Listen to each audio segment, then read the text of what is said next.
They surrounded the house. They were ready to take out the front door. On April 20th, 2012, Addie and Bob Harte woke up to Johnson County Sheriff's deputies raiding their Leawood home. On television, they always come running in saying, you know, we have a search warrant. They're holding it up, and here it is, let us in. We were told that in Kansas, they don't have to give you the search warrant until they leave. For 2 hours, Bob, Addie, and their 2 children sat on a sofa in their living room as armed deputies searched every corner of their home. Deputies found nothing. After the raid, the couple wanted to get answers as to why deputies raided their home. We were chosen more or less at random for this drug raid, and we had no idea. And we were like, what do you mean you can't get the records? I mean, they raided our house.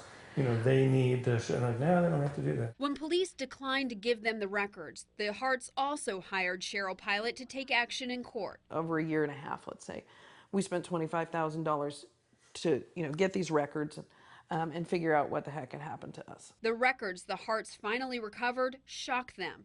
The incident all started with Bob buying supplies for their basement hydroponic garden. It was a fun family father and son project. The records show on August 9th, 2011, a Missouri Highway Patrol trooper observed Bob leaving a hydroponics store with a small bag.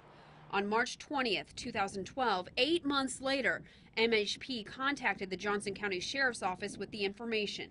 Then on April 3rd, 2012, investigators came to the Hartes' home at 5 a.m. and went through their trash. They found wet plant material, but records show they did not test it.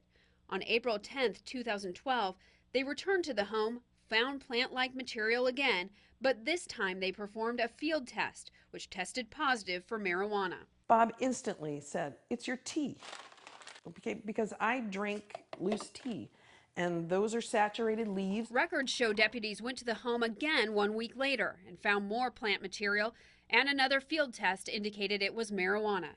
They don't send the samples to the crime lab, and in fact, records show they never intended to, but deputies still were able to secure a warrant to search the Hartes' home. It's also astonishing how little police work they had to do to raid our house. When the crime lab later tested the material, it came back negative for marijuana.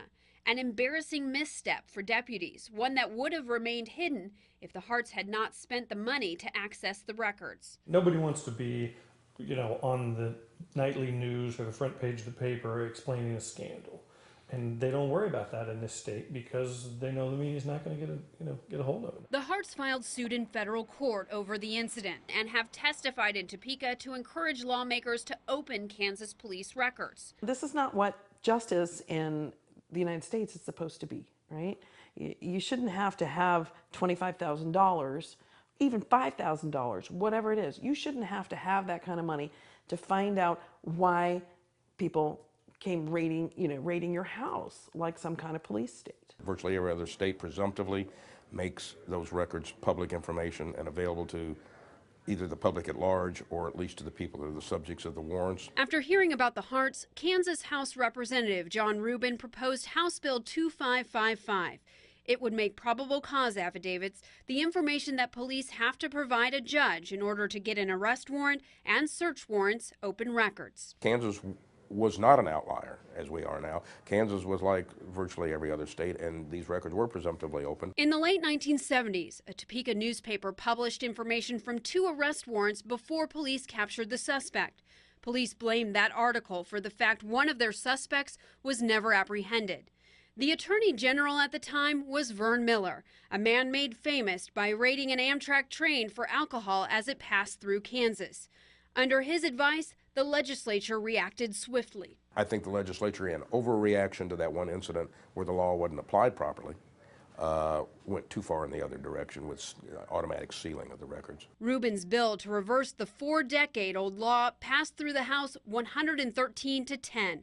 But police officers, defense attorneys, and prosecutors oppose it. Affidavits that we used in arrest warrants will a lot of times contain information. It's going to identify the victim, identify family members, locations of where sexual assaults occurred. Riley County Attorney Barry Wilkerson testified against the bill, worried making the information public could further traumatize crime victims and keep those arrested from getting a fair trial. He says he just wants to make sure changes made to Kansas open records laws are done with caution. We need to make sure that we achieve both objectives, having a free and open society, and also one that those who are accused of a crime are given a fair trial, and those who are victims or family members, have time for some dignity and respect. But since House Bill 2555 doesn't make police investigations open records, it still wouldn't have helped Beverly Stewart or Joy Biggs.